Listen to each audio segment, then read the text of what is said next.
Badlands. Explain those Badlands. That's a hell of a name.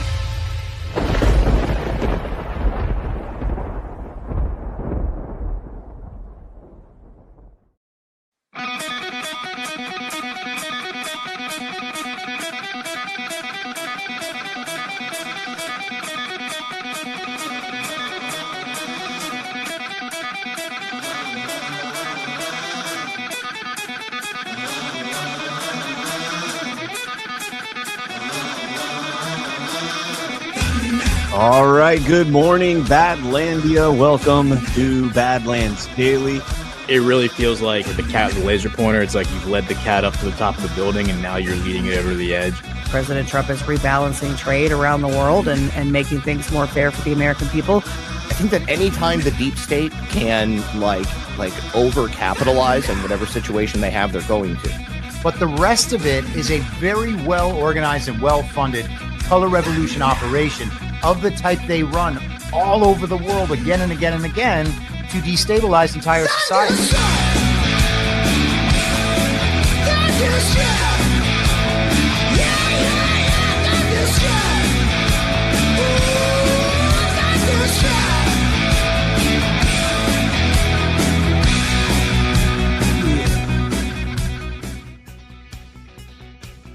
All right, good morning, Badlandia, and welcome to Badlands Daily, another fantastic Friday, joined by the one and only Chris Paul.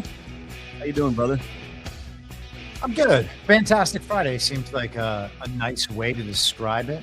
We're like speeding into springtime, and the clocks change back next week. It's all getting very exciting. Oh man, I hate the season changes coming out of winter. Really? Winter in Florida. Oh yeah. Is like the best time of the year. I mean, it's 75 and beautiful all day, every day. So now is where we start to get the dread of, you get some days that start peaking into the 80s and you're like, oh no, here it comes. And then before you know it, 90 and humid is right on top of you, which still isn't that bad compared to some other places. But, it is. You mean like Texas? I remember when I was in Austin in 2023, man, it was over 100 degrees for like 100 days in a row, the entire summer. It was awful. Wow. Yeah. So that's the thing, like South Florida, we never get that hot. We've got a nice ocean breeze. So it's a little humid. But for the most part, it's not too terrible. So it is. Our Arizona chat members, including Matt Trump, are 95 in the 90s. Yeah. What? No way, dude. I think it's in the desert. Let's see what it is right here. Well, let's just see. It's 79, so it is creeping into the 80s here. So it is 79 here. So, all right, we do have a lot to get to today. We will try and take some phone calls at the end of the show. But before we get into all of that, let's go ahead and get a word from our sponsor. Everybody's talking about those weight loss injections because the results are so dramatic. They work by lowering your blood sugar and reducing your appetite. But what if you're looking to lose weight, but you're not interested in the painful weekly injections, especially when you hear about some of those intense side effects? That's why doctors created a weight loss supplement called Lean. And the results are remarkable. The studied ingredients in Lean have been shown to lower your blood sugar, burn fat by converting it into energy, and curb your appetite and cravings so you're not as hungry. But listen, Lean is not for the casual dieter with only a few pounds to lose. The doctors at Brickhouse Nutrition created Lean for frustrated dieters with 10 or more pounds to lose. Let's get you started with 20% off and free rush shipping so you can add Lean to your healthy diet and exercise plan. Visit takelean.com and enter promo code Badlands for your discount. Again, that's promo code Badlands at takelean.com. All right, and then let's also get a word from Marjorie the Moistureless. In a quiet town at where beards grow wild and lips dare to crack without permission, one woman has suffered. Hi, I'm Margie, and I'm Jatriot's mother. But the world would come to know her by another name, Madame Margie, the Moistureless. Jay came home with a lip balm. It's called Soft Disclosure. With one miraculous application, her power awakened. Within one day, my lips were healed. It was miraculous. But salvation came at a cost. For in the shadowed lands known only as Badlands, You boys at Badlands are so handsome. She saw potential, You're covering up your beautiful faces. and she made her demand, Shave them all off, or face the consequences. Beard oil will not save you now. and you'll look so much better. This summer, moisturize wisely and guard your beard, because Madame Margie, the moistureless, is always watching. That's hilarious. I love that commercial so much, man. I was telling Ash, it reminds me of the Tower of Terror ride in Disney World. They kind of do like that same kind of Twilight Zone, the vignettes and all the layers on the film to make it look like an old, show. Classic, man. Classic. The only thing that would have been better when he says a land known as Badlands is if he would have said Badlandia. I think the DIA gave us that moniker, and I think we need to stick with it. So it is what it is. Great commercial. Softdisclosure.com, promo code Badlands. Chris, before we get into, well, actually, you know what? I want to get a poll from the audience here. So I've had this problem with my overhead light, which kind of, is a warm light. I've got two big bright white lights, like pure white. And then I've got the overhead light, which is a soft warm color to, so I don't look like a ghost. Should I go with no white lights and kind of go for the Chris Paul look? Or do I go with the white lights as well? All right. So wait, let's do, so number one is no white light. So this is with the white lights. And this is no white lights. I could get the shadow worked out a little bit. Yeah, I think it looks fine either way. I don't mind the dark version. All right. I'm just being very vain right now. You're so vain. Probably thought this show was about you. All right. So Chris, before we get into it, we're coming fresh off the State of the Union. Bernie, no one cares. Exactly. Like I said, I'm just being vain right now. I want to get your take on the State of the Union address from Tuesday. I've gotten, all my hosts thus far, their take, and I'd love to get yours. Well, I think it's good that he, first off, I think that these sorts of events where everybody's eyes are on the same thing, those are primarily optics oriented events. I did an episode of my podcast a year ago, talking about optics oriented events and going through piece by piece throughout the speech. And I think that this was another one. And this was even turning the volume up on that. There were more medals given away, more stories about Americans who were either hurt by the system that Trump is attempting to replace or helped by Trump's system. And then, of course, there was the element of him going directly after the people who opposed him in that room and making it really obvious to everyone watching who was prepared to go against what elements of his program. And if you're not prepared to stand up and say, yes, we can unite around the purpose of the American government being to serve the American people, for instance, you're really on the wrong side of the fence. And so I think that, Trump is a master of that stuff, and he did it all really well and really effectively. Some of the coverage about this being the greatest State of the Union speech of all time and everything changing, I think some of that stuff is just, marketing after the event. And I don't think that we need to go that far with it, but it was very effective for what it was intended to do. I'm not a big fan of, all the bringing all the people out and look at this person, this one. One example out of 330 million, people. I'm not a big fan of that, but to be fair, it's not Trump that started that. That's been going on. Like that's become a staple of the State of the Union. Who are they going to bring out next? And I think that Trump is, I think that Trump is, part of the big model that we've watched evolve over these last many years is that Trump takes the strategy as it has come to be kind of embedded into our society and into our government. He blows it up to the biggest possible degree and then kind of just sticks it right in our faces and says, hey, is this really what you like? And for a lot of people, it is really what they like, as long as it's working toward, what they see as being to the benefit of their side.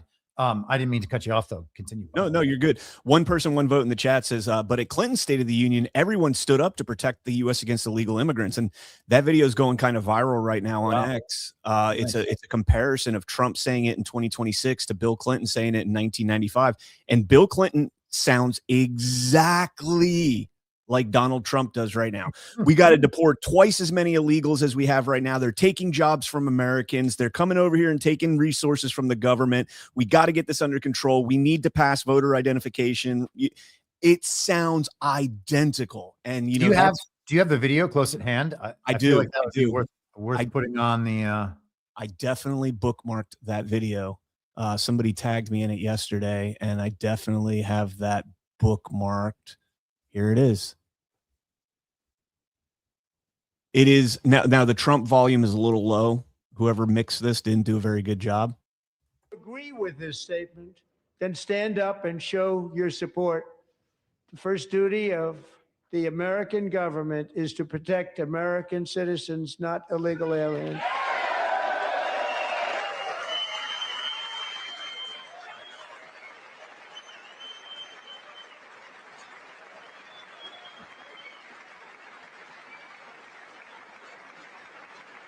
Not only in the states most heavily affected, but in every place in this country are rightly disturbed by the large numbers of illegal aliens entering our country.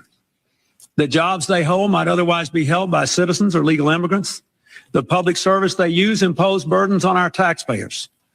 That's why our administration has moved aggressively to secure our borders more by hiring a record number of new border guards, by deporting twice as many criminal aliens as ever before, by cracking down on illegal hiring, by barring welfare benefits to illegal aliens. In the budget I will present to you, we will try to do more to speed the deportation of illegal aliens who are arrested for crimes, to better identify illegal aliens in the workplace, as recommended by the commission headed by former Congresswoman Barbara Jordan. We are a nation of immigrants, but we are also a nation of laws. It is wrong and ultimately self-defeating for a nation of immigrants to permit the kind of abuse of our immigration laws we have seen in recent years, and we must do more to stop it. Man, it's like Steve Bannon wrote Bill Clinton's speech too, right? Look at everybody standing up. Wow. I mean, these are the kind of, deployments that are needed to show the sheer hypocrisy of the quote unquote Democratic Party over the last, decade or so, especially in response to President Trump, who's been a moderate Democrat almost his entire life. That's what I was going to say. Yeah, it's not only the hypocrisy, it's to show how moderate a position that truly is. That is just the normal common sense position if we do intend to be a country that has borders and has laws about our borders.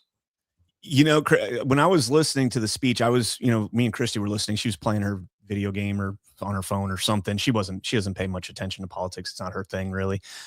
But at one point, when Trump, he went through like a series of like 3 shots where he was just pummeling them. First, he goes to the tariffs and talks about, the tariffs, and I want this to replace the federal income tax. And how do you not applaud that? How do you not applaud that?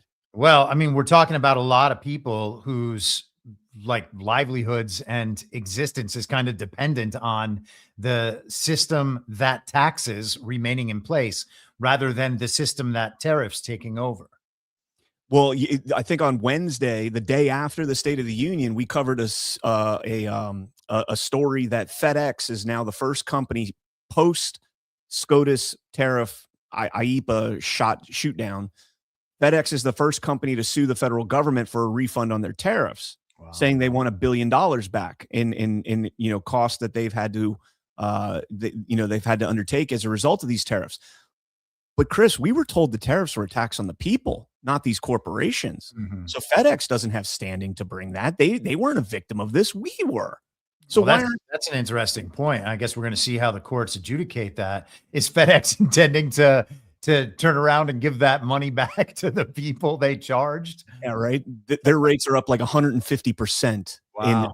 It's insane. I was looking this up because I was like, did tariffs actually adversely impact FedEx? And it's long before Trump, but FedEx has just been, and shipping in general, UPS, I'm sure is the same, has been on a tear in terms of, raising prices. But again, a lot of that goes to fuel consumption, fuel prices and stuff like that. But, immediately following the tariffs, what does he get into? Healthcare. Healthcare is a fraud. Health insurance companies are a fraud. We need to, put this back in the power of the people and everything. And I'm just thinking to myself, the Luigi Mangione, weirdos out there that are obsessed with the guy that, shot a man in cold blood should be cheering that on. That's been their talking point for the whole time, is these health insurance companies have a monopoly on all of us and they're able to do whatever the hell they want. There's another talking point. He follows that right up with the most favored nation status. Hey guys, your prescription drugs, you're no longer going to be paying 800% more than Great Britain, right? You're going to be paying the lowest price, I think he says. And then he sticks it to Congress and says, hey, you guys need to codify that. And if you don't codify it, oh, well, it won't matter. Nobody's going to come back and say, let's raise your prescription prices 6, 7, 800%. I thought he was in pure top form in that. And I don't think it was one of the best State of the Unions ever. I won't say that because I haven't watched them all, but it's one of his best by far. For sure. For sure. And I didn't mean to take anything away from him by saying that I don't know that we need to try to place this in historical terms and go overboard about it. But I think that you're pointing out something really interesting there in his approach. And one of the commonalities that I think brought a lot of kind of Bernie bros and those sorts of people into the Trump movement at various points over the last 10 years. He is identifying the same enemy that someone like Bernie Sanders is identifying. But the problem is, for a guy like Bernie Sanders, he always says that the solution is more government control, more regulation, etc. That's the opposite direction from where Trump is going. So Trump and Bernie are both saying the system is the problem and Bernie's solution is more system. And I think that it kind of exposes the corruption in that viewpoint, but it also is one of those things where these other people have made the case for Trump and America is pretty settled around the idea that the health insurance companies and the pharmaceutical companies create many of their problems when it comes to, that part of their life. Of course, it's not like it's creating all of their problems, but Trump is saying the solution is actually not what has been proposed to you before. The solution is not more system. The solution is that we actually just apply normal market forces, for instance, to this by removing some of the regulations and removing the manipulations of this top-down control system. I love that stuff. And I think that, you're making a great point there. Yeah, it's not just removing the regulations, it's removing the subsidies. Zero Hedge, the article, I can't herald this article enough, the good graces of it. It's such a great article. And Trump was hammering that. And did you see Mark Wayne Mullins? I think it was yesterday in the confirmation hearing for Dr. Casey Means for Surgeon General. No, I didn't see any. He went off on Bernie Sanders. He went off on him. Like Bernie interrupts him at one point. Got it. Yeah, and he's like, you've been here for decades. You've been here longer than I've been alive, and the problem continues getting worse. I don't want your opinion. I don't need your opinion. You're done. We don't care about what you have to say. So, pretty good stuff there. All right, let's go ahead and jump into the news. We'll start over in England today. Keir Starmer's party suffers a blow as the Green Party snatches a parliament seat from Labour. Now, the Green Party would be kind of like the equivalent over here of more like the Democratic Socialist, populist leftist movement. The thing that's missing from this is that the Reform Party also made leaps and bounds. Now, granted, this is a small election. I think there's only like 20,000 votes or 30,000 votes or something. Relatively small election. Well, I guess in a country that doesn't have the same amount of people as we do, it's a little bit more pronounced. But the Green Party won a special parliamentary election in England, a big boost for the small party and a blow to Prime Minister Keir Starmer, whose center-left Labour Party was relegated to third place. Hannah Spencer was declared the winner, with Matthew Goodwin of the hard-right party Reform UK got 10,000 votes. Hannah Spencer got 14,000, and Angeliki Stogia got 9,000. So I guess that's about 36,000 votes total. The result illustrates the increasingly fragmented political landscape in Britain, which was dominated for decades by the Labour and Conservative parties. Greater Manchester elected Labor lawmakers for almost all of the last century. So, I was reading an article this morning on National Pulse, and they were saying that this would be the equivalent of like the Democratic Socialist voting against the Democrats in the United States. Like it's a populist breakout across the board, both, with the Labor Party going to the Green Party and the Conservative Party going to the Reform Party, Nigel Farage and all of them. And so I don't know if you have any take on that or if you followed that, but.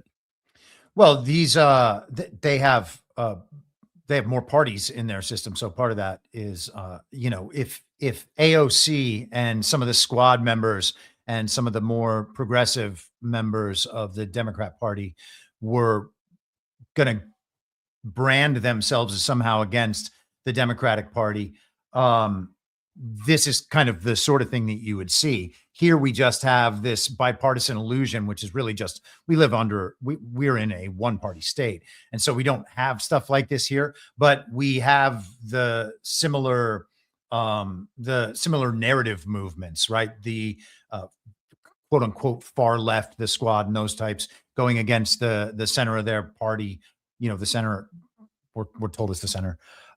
Same thing on the right. And I don't know what your feelings are about Nigel Farage and the whole reform thing, but a lot of this seems like it's within that controlled opposition matrix. And so I have a hard time getting excited about the results of fake elections in other countries, but it's certainly interesting. Yeah, there's a lot of claims already about family voting and like people going into the voting booths with other people. There's, postal voting claims of fraud and all this stuff that's popping up over there. I did, I saw this, and let me pull this up real quick. So I was looking, does the UK have mail-in voting? Because we're always told, mail-in voting doesn't exist in other countries. We're the only predominant country with it. They do have postal voting over there, and I thought this was very interesting. That in order to register, you need the address where you're registered to vote, your national insurance number or other identity documents, for example, a passport, and the specific date of the election or referendum that you want to make a postal vote for. Kind of in line, sounds like with the SAVE Act a little bit there, almost as if they have already got that over in England. I do want to play this real quick. I thought this was really interesting, and this, to me, applies or is evidence of what you're saying right there, controlled opposition here. And, kind of a passing of the torch, but in a way that is designed. It's by intention to pass the torch in this way. This was Hannah Spencer, the Green Party candidate that won. This was one of the ads she aired in Manchester. को गोटन और Danton एक जुल्म सियासतदान जीत सकता है अगर हम reform को रोकने के लिए ग्रीन को वोट ना दे। मेरा नाम हैना स्पेंसर है। मैं ग्रीन पार्टी की उम्मीदवार हूँ। दुकानदार, सफाई करने वाले, ड्राइवर्स, माएं, ये हम हैं जो इस इलाके को चलाते हैं। लेकिन सियासतदान हमारे लिए काम नहीं कर रहे।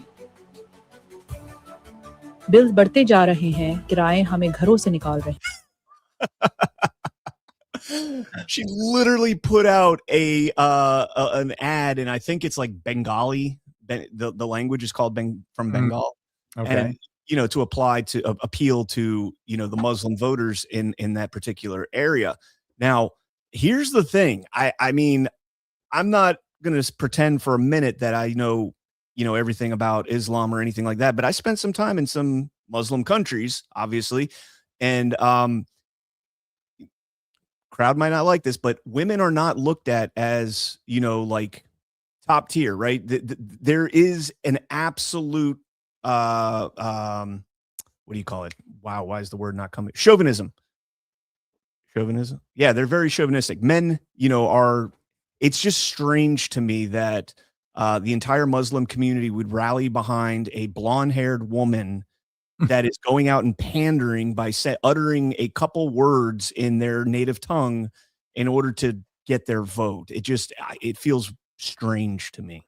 Well, if you were going to steal the votes of immigrants the way that and I don't know how the election works over there and how easy this is to accomplish over there, but if it was a system that is like ours is, well, all you would have to do is make viral content that lets everybody know that you have specifically reached out to that community so that when you are told, when the public is told that that community voted overwhelmingly in your favor, everyone's just like, well, yeah, I mean, she did go out and speak to them in their own language.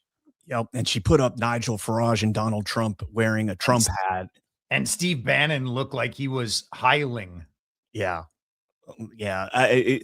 That was my takeaway when I watched that this morning. I was thinking to myself, I'm like, this just does not make sense to me. I mean, you go over there and you know, obviously we see the women wearing the what is it, the hijab or whatever it is, you know, the full, you know, it just doesn't make sense to me. It seems counter to their culture to even have the idea of putting out a woman for a party that's going to try and appeal to the Muslim vote in there. But like you said, controlled opposition. Check this out. This is going on right here in the United States right now. The passing of the torch from the establishment Democrat regime to the quote unquote populist leftist in the party. From their own party on record, it's only beat by what we saw earlier on in this Congress when it was 61%. There's basically been no improvement.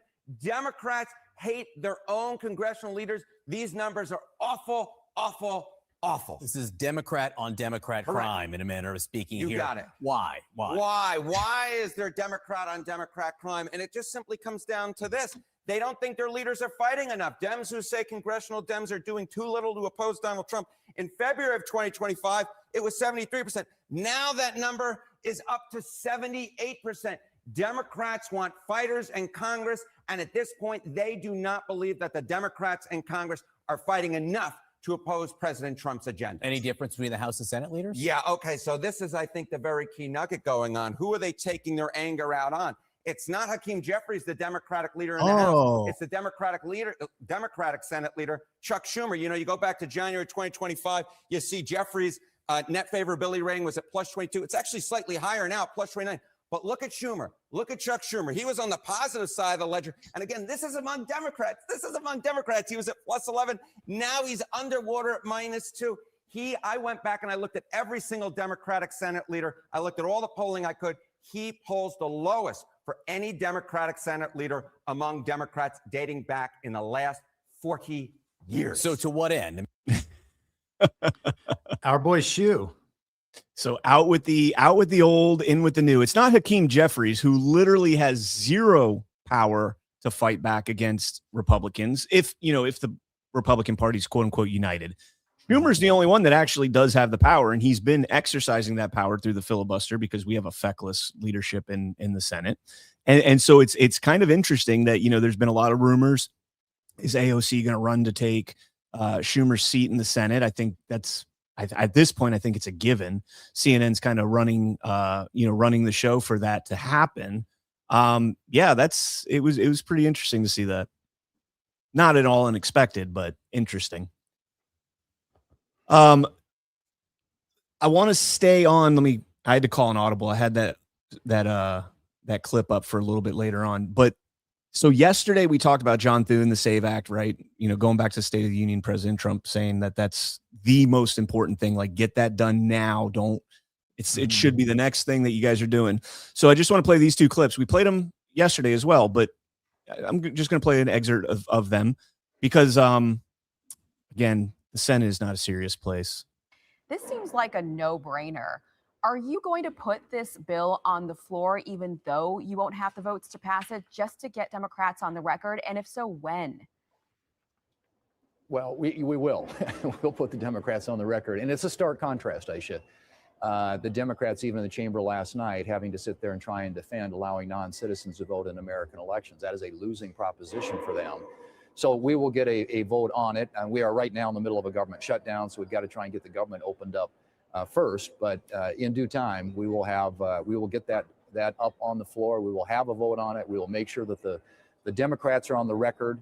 It is a stark contrast between Republicans and Democrats about how they want to handle elections in this country. And this is going to put them, I think, in a very difficult position. It's an issue. If I were running as a Democrat in the midterm elections in November, I wouldn't want to have to defend. In our fake elections, you wouldn't want to have to defend it. They're literally fighting it so that they don't have to defend it. I mean, that's the whole point in what they're doing. One more clip real quick here. We want to get to the SAVE Act. We also, as I mentioned, we've got a housing bill that we can pivot back and forth to if we get a deal to open up the government.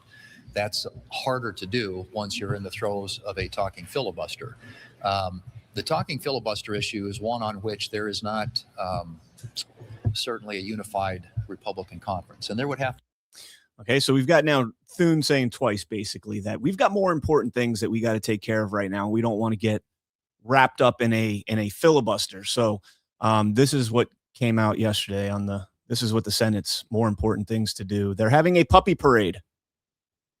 I shit you not. This is yesterday in the Senate. Having a parade of puppies. Where are the ponies in this dog and pony show? You know, I don't know. I did put this out this morning and say at least we're making progress in 2023. This is probably what it would have looked like in 2023, but nicely done. For those who do not have the joy of seeing the video element of our program, he had one of those little, what do you call those? Furries. Is that a furry? It's like that weird S&M dog mask thing? It's an S&M furry. It's an S&M furry. I don't know what the actual term would be, but yeah, I don't know. So here's another clip. I love the tutu. Oh yeah, he's fashionable. Oh yeah, what kind of breed? He's a beagleman.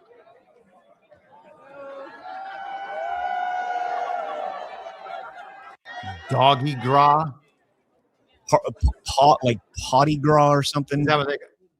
There it is. Parade participants line up here. They've even got a little board made up for it. But the government shut down, and we've got more important things to do than pass election reform. Well, I mean, considering that election reform is a big fat zero, it's not really. I'm not stressed out by the fact that they're not passing the SAVE Act. I'll tell you one thing I've learned about pit bulls. Oh, and then they actually mutes him when he talks about that. One thing I've learned about pit bulls, and then they mute him. I think it's amazing to see these dogs so well behaved with all these people. They think every one of you is wanting to eat them. I think part of the reason why we decided to do it is I'm always, trying to, get people to laugh a little bit. I mean, you can be good at this job and not be serious 24/7. As a matter of fact, if you're serious 24/7, you're probably not good at this job. That's the truest thing I've ever heard. If you're not serious 24/7, you're probably not. If you're serious 24/7, you're probably not good at this job. I mean, if just a little bit of seriousness, guys, just a little bit, as you're literally telling the American people that we can't pass the SAVE Act. We're going to bring it, but we're not going to do a filibuster because it would take too long. It would take too long for us to, actually fight for something. And I know you're not you're not at all sold on the SAVE Act. 0%. Yeah. I'm about 60%. I think that it definitely will help. I don't think it's a be all end all. I don't think it's going to fix anything. So how can it help if it doesn't fix anything? Well, it's still not going to fix anything with the black box voting. I think that abolishing mail-in balloting broadly makes it infinitely more difficult for them to manufacture votes. Part of what we saw, and this is only now starting to come out. In fact, Patty McMurray on Gateway Pundit had an article up last night about the million documents that Yehuda Miller was able to get through FOIA with Wayne County. And they're about 40% through, and they're finding a lot of discrepancies with the mail-in balloting and mail-in ballot envelopes that don't match the ballot in terms of addresses, signatures, all that kind of stuff, addresses that don't exist. Obviously there's the nursing home escapade, which, to be honest, would not be cleaned up by the SAVE Act because they would be allowed absentee voting.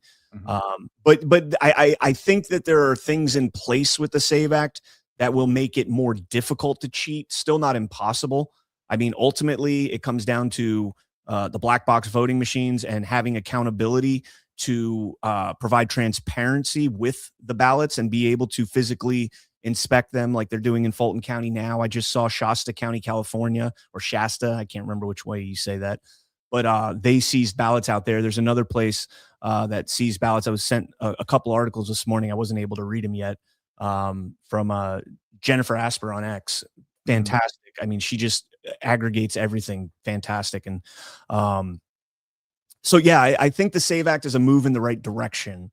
But again, like you said, when they give you something, I'll let you go ahead. No, I don't understand what authority they would have to be passing this legislation in the first place, nor what motivation they would have to be passing it, considering that all of these problems have been known about for the last 5+ years. Nothing has been done about them. Now we are getting the quote unquote exposure of the fraud and malfeasance in our elections, and we have the ready-made solution just right on deck to be passed by an illegitimate Congress and then supposedly signed into law. All that is going to do, it's not going to actually fix our elections. It's not going to guarantee that our elections produce legitimate outcomes and can form a legitimate government. All it's going to do is convince most of the American people that our election problems have been solved and cause them to recommit to the legitimacy of the government. I don't see any benefit in that whatsoever. In fact, I think it's a negative, and I don't get why people are so swayed by this, honestly. So I'll address first the authority that they have in Article 1, Section 4, the preemptive clause. They can do it for federal elections only. Okay, but I'm talking about the illegitimacy of Congress. Yeah. Yes, I'm with you on that. But at some point, you have to correct that, and that problem should be corrected by dissolving the federal government and people solving these problems at a local level that then can scale back up. And if we choose that we need some centralized entity, that should be stripped back to its original purpose. I mean, what we have now is just a corporate system of control that cannot be reckoned with and cannot be held accountable and cannot be ultimately changed by the people. None of that is acceptable. Yeah, I agree. And the corporate control thing, we'll get to that in just 1 second. I do want to play this real quick because, I mentioned this the other day, and it's really weird that it pops up again. But when I was in grade school, I had to read Albert Camus, The Stranger, which was kind of weird reading a quasi-communist. But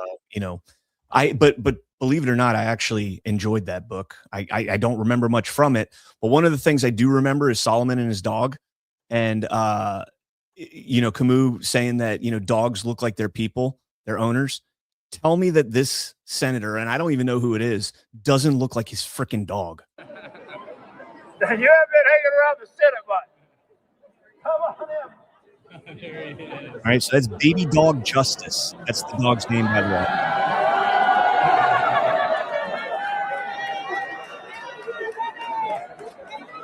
Oh, yeah, and the senator came too. And then there's the senator. Oh, man, that's just so embarrassing, dude. Like, you come in on a scooter, your dog is so obese that it has to be in a thing. And it's just torture to these dogs, man. To your point, though, you were talking about the corporate stranglehold on our government. Mediaite put this out. Top Senate Republican warns Democrats could flip Texas seat if Ken Paxton is the GOP nominee. John Thune, there he is again. John Thune warned that Republicans risk losing a Senate seat in Texas if the party nominates Attorney General Ken Paxton as the nominee. Thune has endorsed Senator John Cornyn. Cornyn's trying to fend off primary challenges from Paxton and Representative Wesley Hunt. Polls show Paxton and Cornyn in the lead, though neither has notched a majority, so it'll go to a 10-week runoff. But here's the shocking part, man. Republicans have already spent $100 million boosting Cornyn in the race and worry that they would be compelled to spend even more trying to get Paxton elected. $100 million. Chris, what do you think our founding fathers would say if we told them, adjusted for inflation, that that's how much money they were spending on elections in 1783 or 1786 or whatever year? Yeah, I would think that they would reason that with these kind of financial stakes involved in the elections, the people are not deciding them which is, again, a testament to the illegitimacy. And it's funny because, of course, as always, the gatekeepers in the chat pop in and call it dooming to accurately describe our election system and the fixes as proposed, as though it is somehow more optimistic to settle for a non-solution and then convince your fellow Americans that the problem has been solved. This is retardation on a very, very deep level. And I don't know how that problem is resolved other than people searching down deep into their souls and realizing that non-solutions cannot be reframed as solutions out of optimism and patriotism. That is the opposite of that. Yep. And that, you know, that ties into something that we, you know, we haven't talked about quite as much. I mean, Ash and I have talked about it a little bit, kind of, you know, broadly and just, you know, kind of surface level, but Citizens United, man, that is a Supreme Court decision that absolutely destroyed, you know, a lot of the campaigns out there. And not it didn't destroy the politicians and the staff and everybody else, because they make out handsomely whether they win or lose, because all that money, once that campaign's over, if they didn't win, they keep it. That goes in their pockets, you know. And so for those that don't know, Citizens United was, I think, like a 2010, somewhere around there, SCOTUS decision that basically ruled that corporations are the same as people in terms of free speech, and that money is free speech, and that they can donate to political campaigns. It's awesome. Great stuff right there. It's absolutely absurd. And then, of course, we have the Act Blue and Win Red smurfing as well, which we haven't seen much. And I know that President Trump has been briefed on that extensively since he's been elected. So about the campaign finance stuff and the corporate speech, I think that you're making good points on that, and I tend to agree with you. But in a system where we actually had real and legitimate, verifiable, transparent elections, should we allow anyone to put forward their positions to like a maximal extent to try to convince people that their way is the right way? And I think that if we just kind of put it on only that principled level, I don't personally have any problem with it. Ultimately, at some point, the people are going to have to take responsibility for their participation in the government if they're going to participate in the government.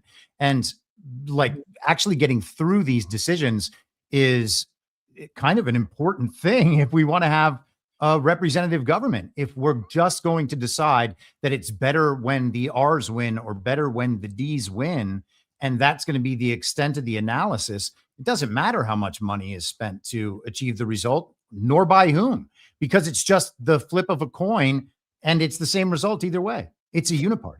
That's a great point. Whether the R's or the D's win, you know, we make the analogy to football teams, and Packers versus the Bears is the one that I always use. You know, you're either for the Packers or Bears. Doesn't matter how bad the Packers are, you still root for them. Doesn't matter how bad the Bears are, you still root for them. And politics has gone that same way. You know, one of the things that I also think is a benefit of this contentious SAVE Act debacle that's taking place right now is the exposure of how unwilling these people are to act when there is a consensus from the American people. And when you see, whether or not polling's real or not, I don't see a reason why, you know, the CNNs of the world, Harry Entons of the world would be out there saying, hey, it's 84% overall. You know, President Trump goes out there and says 89% at the State of the Union. People need to look at that and say, are we really a representative government? Are we a constitution of a constitutional republic with representatives of our will? If we have something that is 89% and you're pulling teeth to get Republicans to support it and do something to actually pass it, talking filibuster, and Democrats just flat out aren't supporting it. I think Fetterman is the only, it's the Democrat from Maine, Golden. I can't remember who it was, but there's a Jared Golden. It seems to come to mind.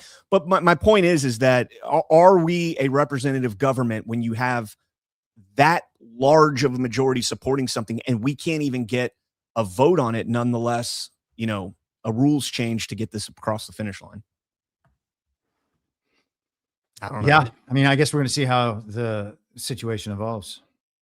Let's jump into this story from the Washington Post. They're starting to get a little bit nervous, it sounds like, over Trump's executive order if the SAVE Act doesn't make it through. Washington Post: Trump seeking executive power over elections is urged to declare an emergency.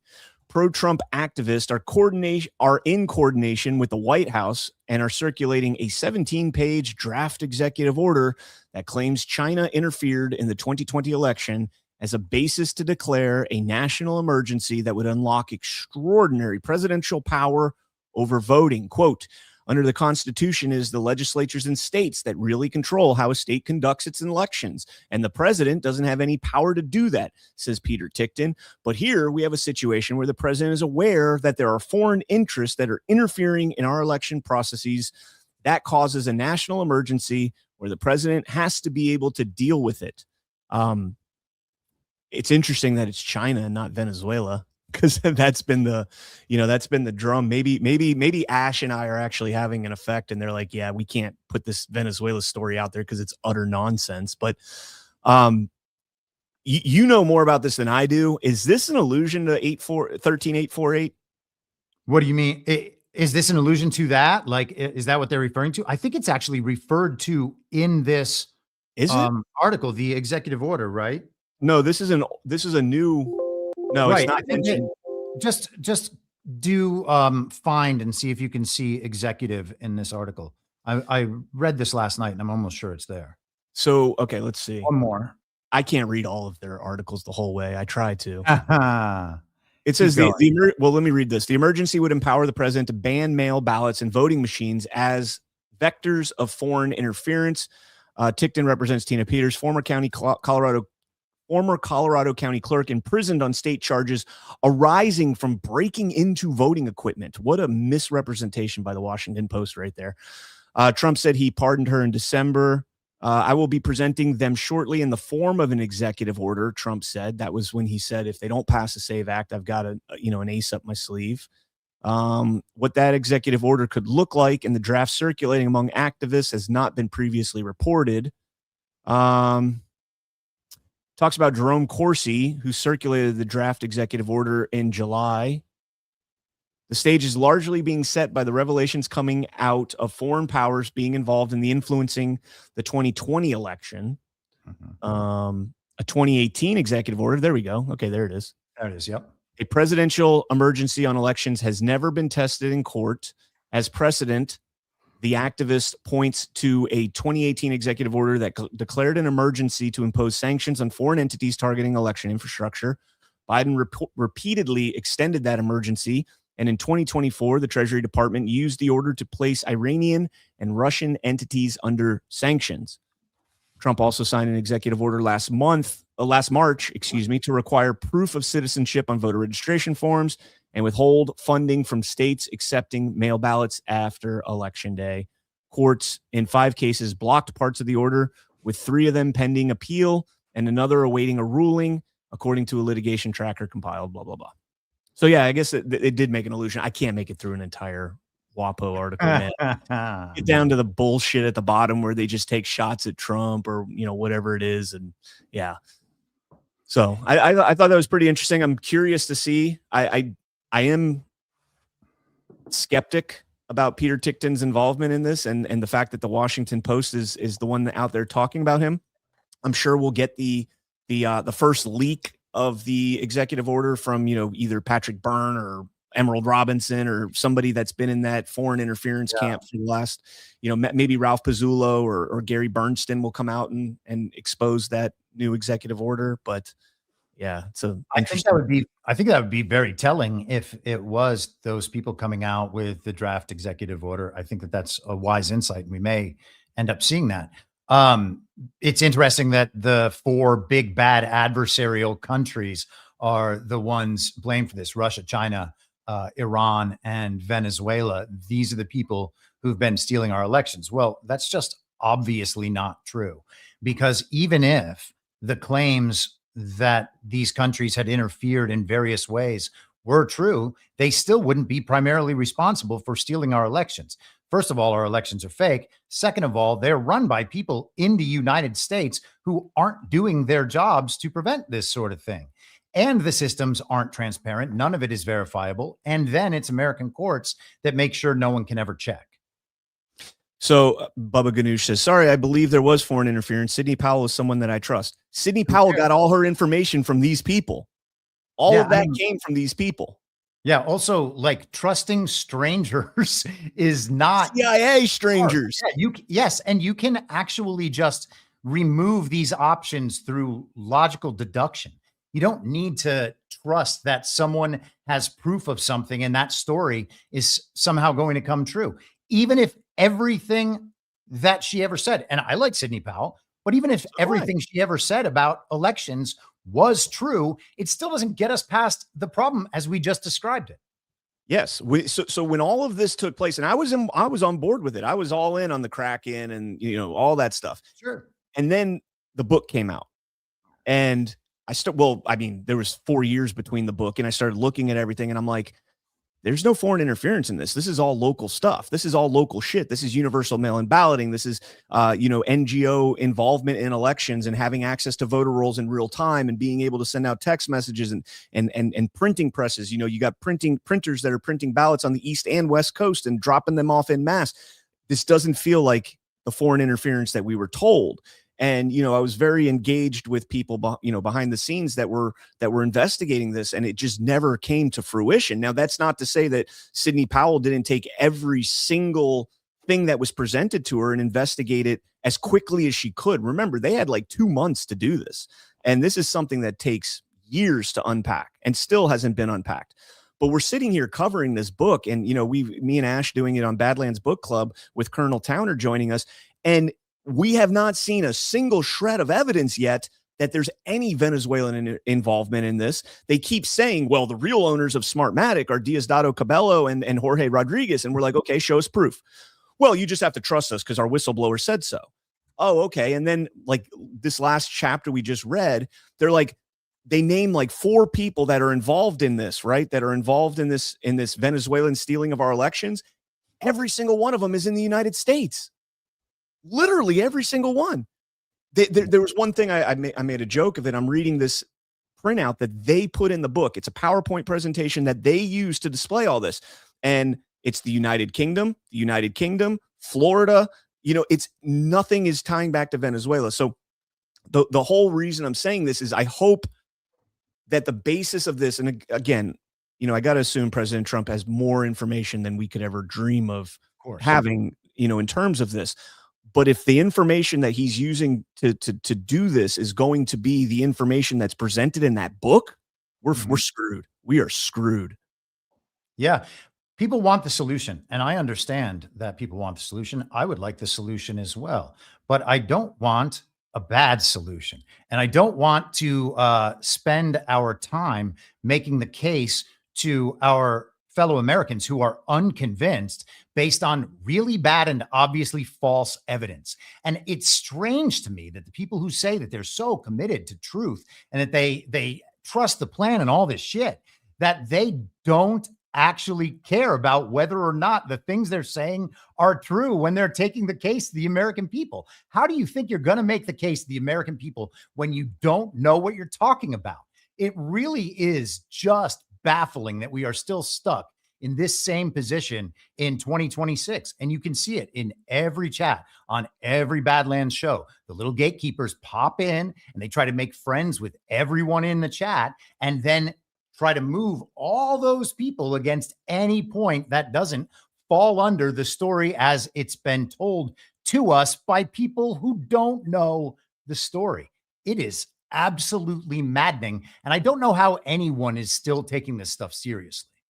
I mean, going all the way back to the OSS and just watching from Wild Bill Donovan and the OSS to the CIA as it was made by Truman, and just moving on and on and on and seeing, Operation Project Mockingbird, just name every single thing, MK Ultra, now we're seeing, what's the one that I just saw getting rehashed?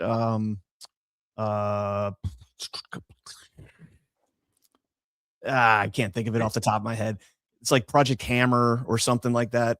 But you just see what the CIA has been doing this whole time, and we're like, yo, we got to abolish the CIA. Kennedy splintered into 1,000 pieces into the wind and all this stuff. And then a CIA guy comes out and he's like, hey guys, forget about, you know, the bona fide election interference and election fraud that's taking place in Fulton County, Maricopa County, Michigan, and everything else. It's Venezuela.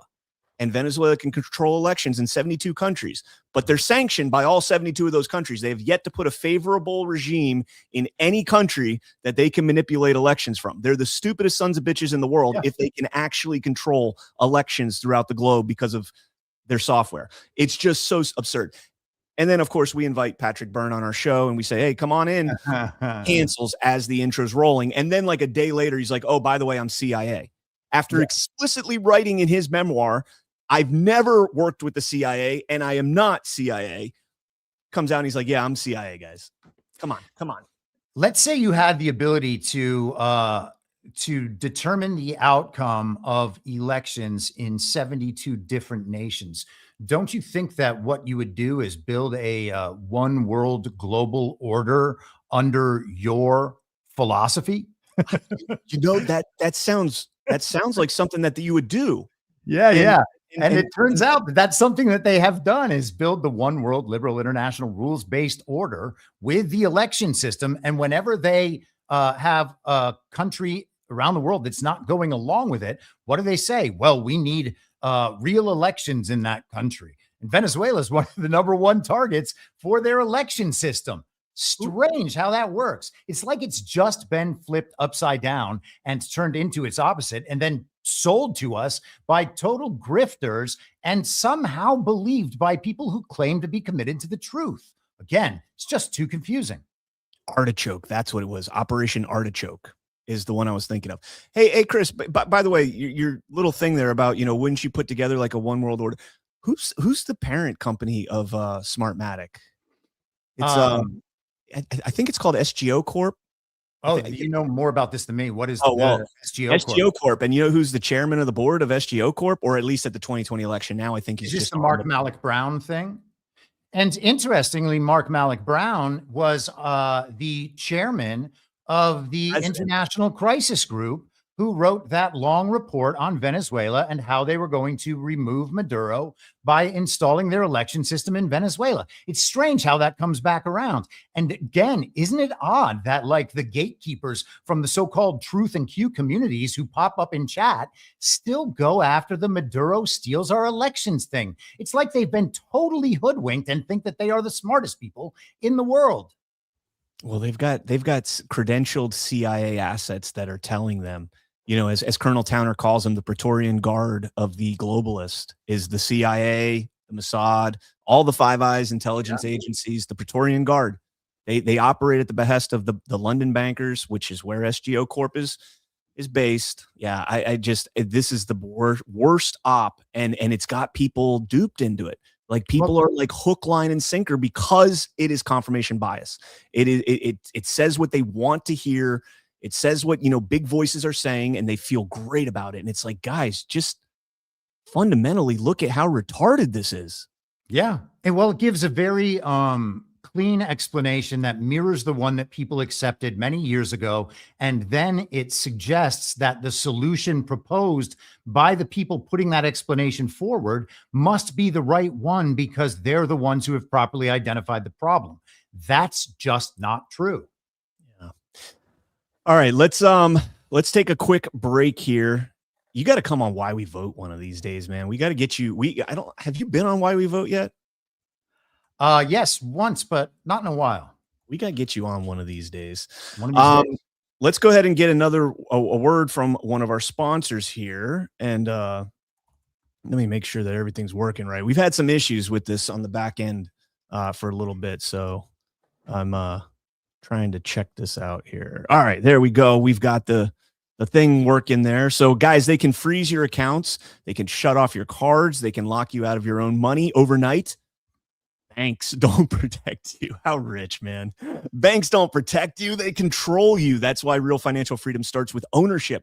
Introducing Rumble Wallet, a non-custodial wallet built for people who refuse to give up control. With Rumble Wallet, you don't just buy digital currency like Bitcoin and Tether. You can own Tether Gold, real gold on the blockchain. Through Tether Gold, you get direct ownership of physical gold bars, each one fully allocated, verifiable by serial number, purity, and weight. This isn't paper gold. This isn't an IOU. This is real gold without bank vaults, storage fees, or gatekeepers. You can buy, sell, or move it 24 hours a day, 7 days a week, even when traditional gold markets are closed. And if you want, Tether Gold can be redeemed for physical gold.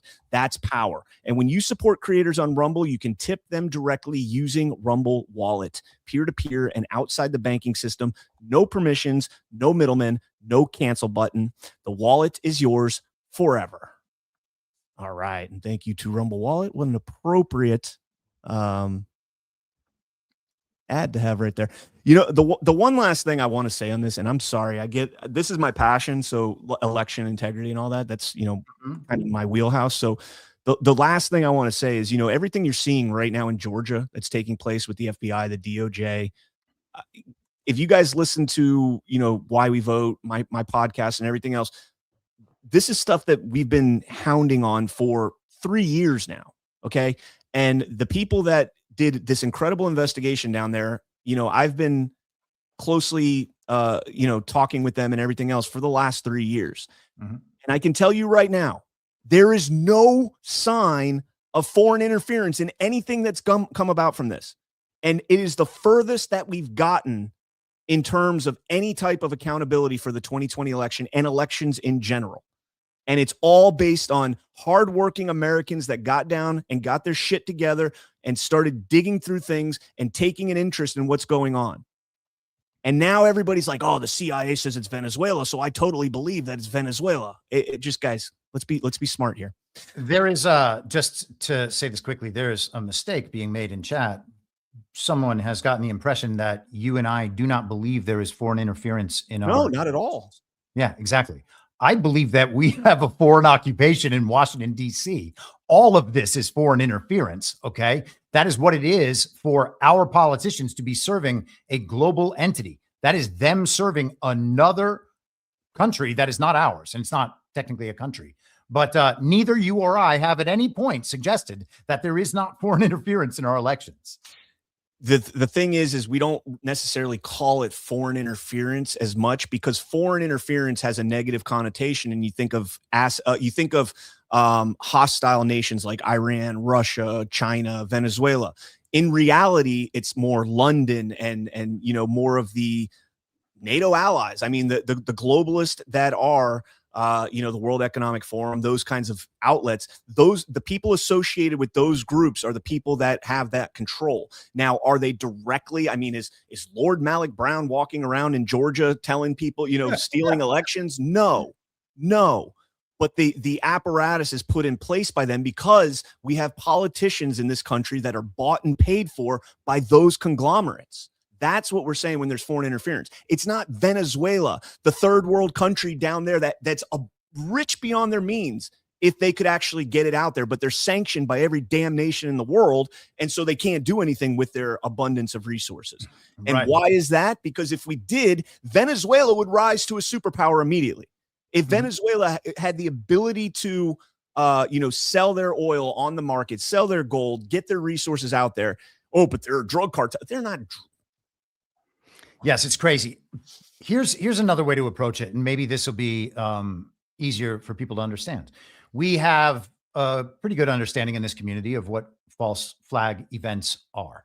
And we can look at a false flag in a foreign war, for instance, and there will be an attack somewhere or a terrorist event. And a lot of people will be immediately will think, well, they're not telling us who actually did this. It was actually this other entity, and they've made it look like it was this specific country. If we are talking about some sort of cyber attack that like knocks out a pipeline or an electrical grid or something, they can route the cyber activity through any country they want or any number of countries they want and then detect it in that country and then suggest that it came from that country. And so that would be then if a cyber attack that was initiated by global intelligence was blamed on China or blamed on Russia. That would be a false flag attribution for that cyber attack. Well, we can have a false flag attribution for a stolen election that was done at least partially through means of cyber manipulation. That's entirely possible. It just doesn't mean that that country actually did the thing or that they were the initiating entity. And then when you talk about good twin, evil twin, there are factions of that global regime in every country around the world. And then there are factions that oppose that global regime in every one of those countries. So it's entirely possible that the global regime is operating in China against our elections, but it is nonetheless China that stole our elections. And these things are like, this is just something that has to be understood at some point. If we're going to attempt to have government of, by, and for the people, we actually need to understand how the world operates rather than just accepting some story that we were told by someone we've never met because we've developed a trust for that person because everybody else in the community says they trust that person. That is madness. Yep. I'm with you, man. I'm with you. I like going off on these tangents instead of just doing the Democrats versus Republicans shit show. Speaking of Democrats versus Republicans, let's get back to it. Benny Johnson, got to be first, man. Did you see this story yesterday, Chris? Yes, this is unbelievable. I love this stuff because this is the sort of thing I've been saying for years, and people look at me like I'm insane. So yesterday, Hillary Clinton sits for her deposition. There's rules about the deposition, no recordings, no videos, photos. Well, there's videos, but no public releases and all that stuff. And then Benny Johnson gets this allegedly from Lauren Boebert in the middle of the deposition, puts it out there. Hillary gets up, grabs her things and says, I'm out of here. You guys can't follow your own rules. There's another photo here. Let me play. Well, first and foremost, let me just say this. I was thrilled to read through the comments on Benny, and he's getting fucking roasted. He's like, why would you post this? What is the value of posting this? So that you were first? So you could say, look how connected I am. People are texting me pictures of Hillary Clinton. And there's no audio. We don't know what's being said. It's not like it's a gotcha moment. This is just your way of saying, hey, look, I'm connected. I got a picture of Hillary in her deposition. By the way, I might have fucked the whole thing up. Well, yeah, isn't that the thing? Isn't that how the story has gone? That after the picture leaked, then Hillary left the deposition, and it's being blamed. Hillary leaving the deposition is being blamed on Lauren Boebert and Benny Johnson. Isn't that what we're supposed to take away from this right now? I guess so, but they're using it. I almost wonder. I mean, if it's not deliberate, but here's the Democrats' response. The Hill put this out. Jeffrey Epstein, Ghislaine Maxwell, and a list of many rich and powerful people from around the United States and around the world abused and raped more than 1,000 people who were children, many of whom were children at the time. And today we are sitting through an incredibly unserious clown show of a deposition where members of Congress and the Republican Party are more concerned about getting their photo off of Secretary Clinton than actually getting to the truth and holding anyone accountable. As a former prosecutor, I've been involved in leading investigations in serious offenses, and this ain't it. What we're seeing is political theater. What we're seeing is folks that are looking for headlines and tweets as opposed to doing the business of going about getting justice for the victims in this case, and survivors in this case, I should say, as well. What we're seeing today is we have not learned one new thing. Obviously, everybody was very taken aback by the committee rules being essentially not enforced and certainly just broken immediately. That is not acceptable, especially when the secretary said from day one that she wanted the press in the room. When the incident happened, I think this is something that can be reported. The secretary's team continued to demand, even after the incident, to let the press into the room, because what was important for her is that her answers to the questions not be edited. So this backfired royally on them because that handed them a huge win in this whole thing. They actually now keep in mind, this is the party that just on Tuesday night had a guy kicked out because he had a sign that says black people are not apes. Okay, so when you sit there and say, this is not a serious thing. This is a theater to them. Well, it's always a theater to them, but now they get to take something. The Epstein files, which has been front and center in Democrats' mind and some Republicans' mind for the last, year and a half. And they get to now throw it back in their face. Hey, you finally got your opportunity and you guys can't even follow your own damn rules. And for what? What was the value of that? I mean, Benny Johnson, let's see how many views he has. He's got 1.2 million views on one of them and 414,000 on another. So he probably made like $150. Good job. $150. That's the only takeaway from that photo is congratulations, you made $150. I think it's also just amazing that this whole performance was filmed at the Chappaqua Performing Arts Center. Like legitimately, this was at the Chappaqua Performing Arts Center. And I don't know why members of the illegitimate Congress traveled up to New York to create content with Hillary Clinton. And that is what this was. Absolute shit show, man. Absolute shit show. Scott Jennings was talking about comparing the Epstein files to the Steele dossier. That was kind of interesting. Regarding Trump, I mean, if they end up asking him questions, I assume he's going to end up testifying somewhat about the whistleblower status that he has in these files. I mean, the only real true thing that we know is that he called up the police in Florida and said, you need to look at this. You need to look at this guy. You need to look at Ghislaine Maxwell. He was telling them, he was warning them about what Jeffrey Epstein was doing.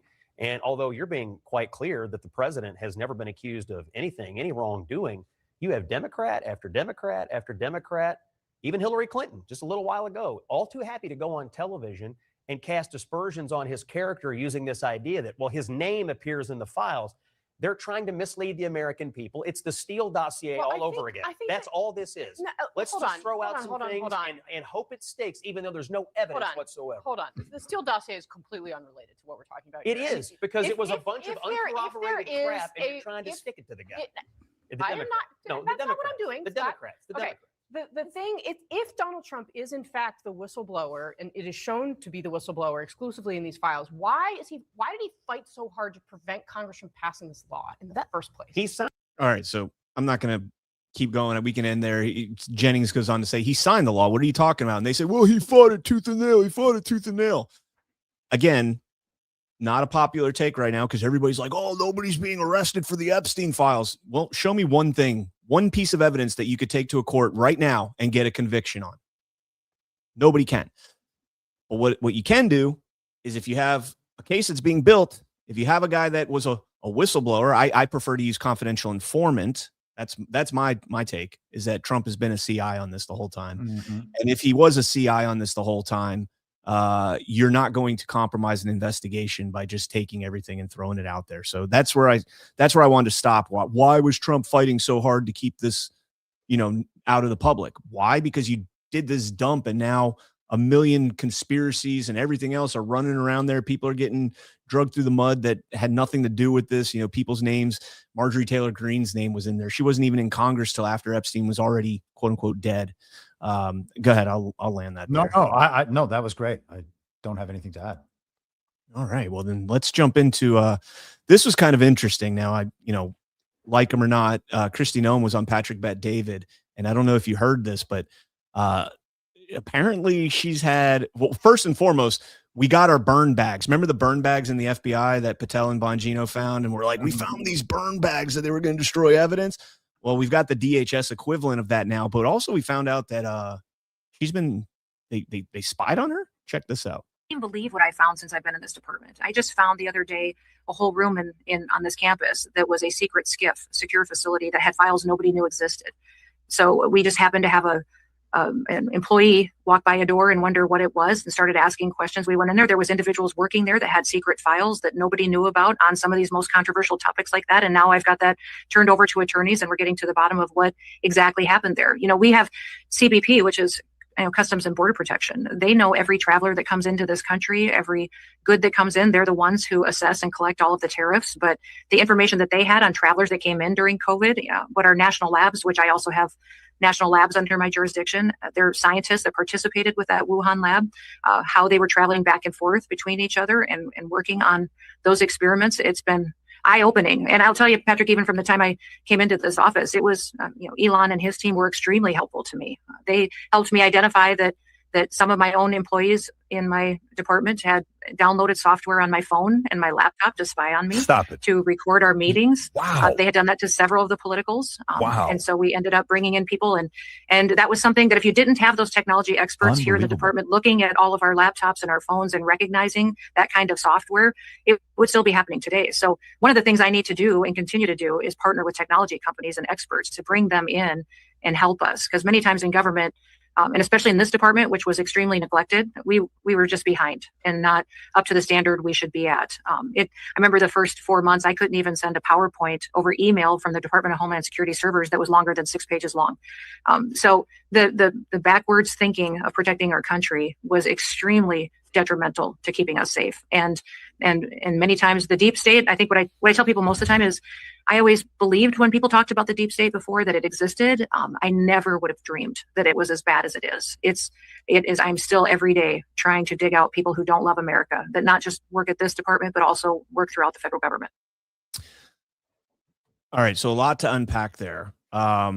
First and foremost, she starts talking about the national labs and the scientist here in the United States that may be implicated in something having to do with Wuhan and COVID. And that is a very refreshing kind of take to have there.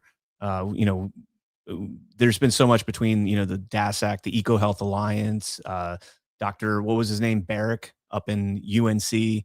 Ralph, Ralph. Yeah. All of those things that we were talking about back in 2021, 2020, some of us, kind of a little bit of an illusion that there might be some accountability for those things there. If you want to comment on that first before we move on. I mean, the fact that the COVID thing is still unresolved is just kind of mind-blowing at this point. And you have the controlled opposition that was set up from the beginning, natural occurrence versus lab leak. And it's got to be one of those two, because both of those confirm the underlying claim that there was actually a very deadly pandemic in our midst. And I don't see any reason to believe that there was a very deadly pandemic in our midst. People weren't dying at home. They weren't falling over in the streets as we were shown them doing in China. Every death has causes that are unrelated to COVID. The COVID tests don't work.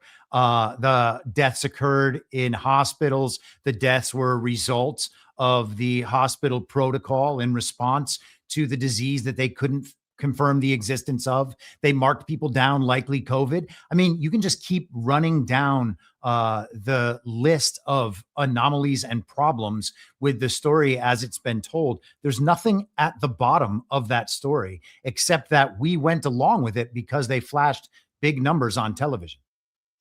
Such a fantastic point, man. Such a fantastic point. The other thing, takeaway from that is what she says about, being spied on and stuff. And this takes me back to Signalgate, right? You remember Signalgate when they were going to bomb Hezbollah, and somehow this reporter ends up in the chat somehow, and nobody knows who added him and all this other stuff. And, the chat might remember, but what was the thing that I kept asking for that, publicly, I was saying this on X, I was saying this on the show. What was the thing that I wanted to see more than anything? How that author, what was his name? Goldstein or whatever? Jeffrey Goldberg. Goldberg, excuse me. How Goldberg's name appeared when he was added to the chat. Mm-hmm. Did he appear as Jeffrey Goldberg, or did he appear as JG, somebody else's name? How did he appear when he got into that chat? Mm-hmm. The idea that these phones are hacked, we saw a part of this with what was the other entity? Ash and I were just talking about this last month. Gautam Kala. Was it with the not EA? CISA. With CISA. Mm-hmm. CISA? Shit. God, this is the problem when you do this many. Yeah. You got a lot in your head, dude. But there was a story about a guy that was, a Trump appointee, and they were pushing back on him. They made him do a polygraph test, and these are his subordinates that are making him do this polygraph. And there was, talk about whether or not he was being hacked, right? Whether they knew things about him. The bottom line is, when you have and Noam alludes to this at the end there, where she says, I knew about the deep state, I just didn't know how bad it was. This is something, from the people that I now know that are, engaged in the three letters, that they say as well, that I did not know. You can't imagine how bad it actually is in here. And these are people that I've known for years now. And yeah, man, none of that's lost on me, that the entire thing from the bottom up could be compromised at the top, could compromise the very, very top, right? Mm-hmm. The bureaucrat, the person that's appointed, rather than the career bureaucrats that have been underneath them. Indeed. So, and then I think before we open up the phone lines here, oh, you know what? I did tell you we would cover this story. So, CNN's in a little bit of a meltdown right now because the deal between Paramount and between Warner Brothers and Paramount seems to be underway, and Netflix is no longer, I guess, in consideration. Can you just give a quick overview of what this ordeal is? Well, yeah, they've been trying to find an owner for Warner Brothers Discovery, which I think has always been interesting. First of all, Warner Brothers Discovery was was spun off, or actually was merged, Discovery and Warner Brothers. And then John Malone, if I'm getting the history wrong, someone please correct me in the chat. John Malone, who's had a long-standing relationship with Trump and is kind of a pioneer in the cable industry, he came and was he had a significant partnership. I don't think he was a total owner over all this stuff, but they've been trying to figure out where to place this entity. And there's been a bidding war between Netflix on one side and the Paramount Skydance entity that continues growing larger and larger under Larry and David Ellison on the other side.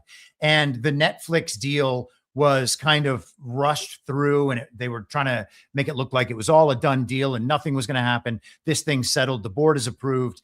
And then Paramount Skydance comes in with an offer that is meant to be better for the shareholders, which means that, the business has a fiduciary duty to go with that offer. And so there's been a lot of back and forth on that, a lot of attempts to suggest that Paramount Skydance's role in this is going to be influenced by Donald Trump. He's going to put his thumb on the scale and give all of this over to them. There's some interesting entertainment aspects, just specifically with the Paramount Skydance thing.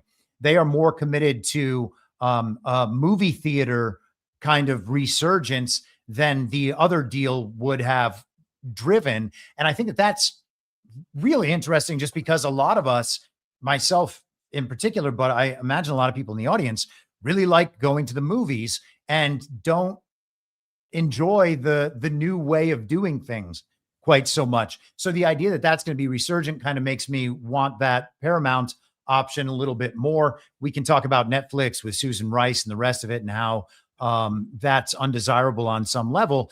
But then the added wrinkle is that Paramount Skydance is now taken over CBS. We've seen the rebranding of CBS as somehow now a more centrist, more moderate, more truth-oriented version of the mainstream media. There's no reason. Yeah, exactly. No reason to believe that whatsoever. We'll see how they kind of frame the Paramount thing. But what we have is like this growing conglomerate under Paramount Skydance, under Ellison and Oracle, because you have the TikTok thing in there as well. And so we're kind of having this parallel media apparatus that is really a formidable entity on its own, rising up. And I've kind of just been tracking this, not as like the very closely, but big picture sense for the last few years. And I think it's interesting how it's all coming together. At no point did I think that Paramount Skydance was not going to win this. And so now it looks like they are. And then the last piece of it is that Ted Sarandos, who I'm pretty sure owns the Washington Capitals and maybe another team. He was at the White House yesterday in a meeting with Donald Trump while the deal went against him. So that is interesting from an optics and timing standpoint. The one thing, and I just fact checked myself on this, and I'm glad I did, because I just saw that it ended this month. But, you know, in terms of the Paramount, you brought up, you know, Susan Rice and Netflix, and I think the Obamas are also involved in that as well in some way. And then on the other hand, you had Paramount, who up until this month was involved with Taylor Sheridan. And, you know, Taylor Sheridan, I happen to think he is one of the, in the last, you know, decade or so, he's one of the best, like, producers that's out there. I mean, Landman, Yellowstone, what's the one with Stallone? Tulsa King. I mean, if you watch these shows, these are based ass shows that are put out there, quality entertainment and things like that. I mean, granted, I understand we're just talking, you know, surface level stuff, you know, the quality of production stuff, compared to what the Netflix has put out under that. So just, you know, kind of a battle there of I don't know, I guess characteristics of the programming that's put out. Although, to be fair, I did enjoy that Leave the World Behind movie. You know, I know a lot of people are like, oh, it's the Obamas, so it's got to be like the worst thing ever. I thought it was good. I enjoyed it. It's so predictive, you know, just laying it out there. But let's go ahead and play this clip here of Jake Tapper and Brian Stelter freaking out about it.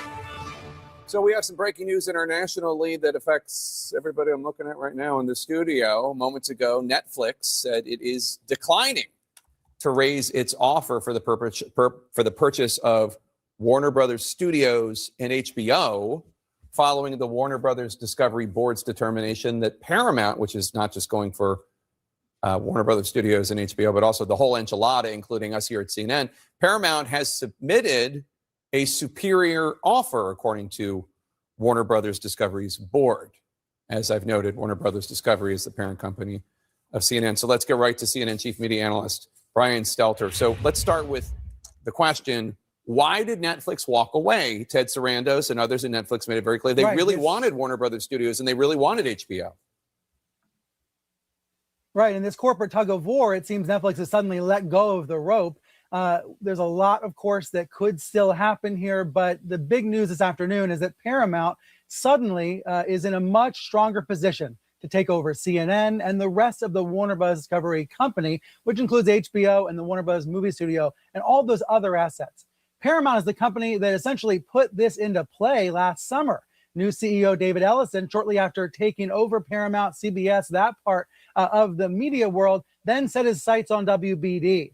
And WBD CEO David Zaslav started a bidding war as a result.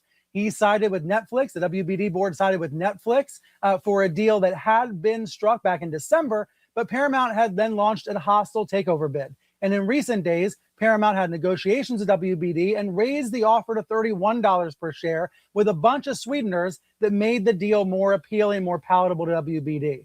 So in the last few hours, we've heard from WBD that it is siding with Paramount, and now Netflix is walking away from the table. There's two elements about this, Jake. Number one, Netflix says, quote, the deal is no longer financially attractive, so we are declining to match the Paramount bid.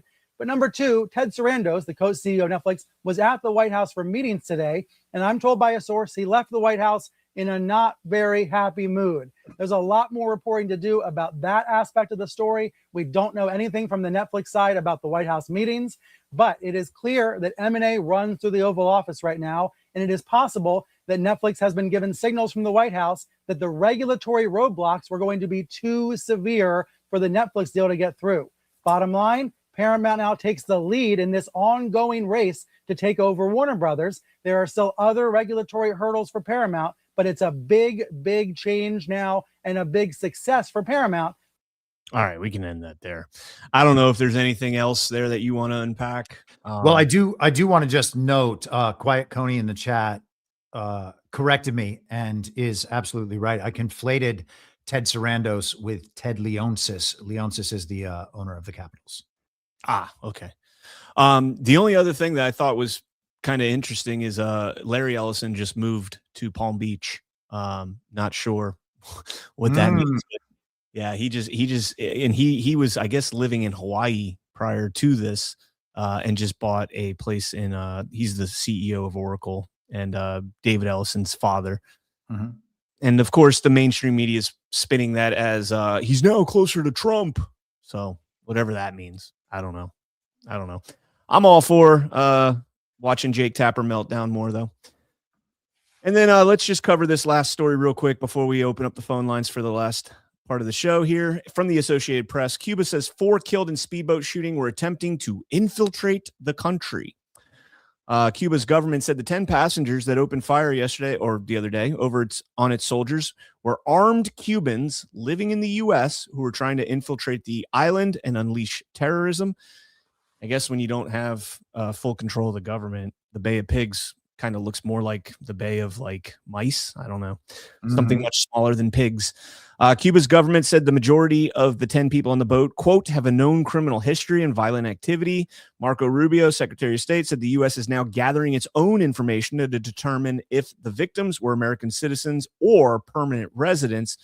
The Cuban government identified 2 of the boat's passengers as Amigel Sanchez Gonzalez and Leorden Enrique Cruz Gomez, who were wanted by Cuban authorities, quote, based on their involvement in the promotion, planning, organization, financing, support, or commission of actions carried out in the national territory or in other countries in connections with acts of terrorism.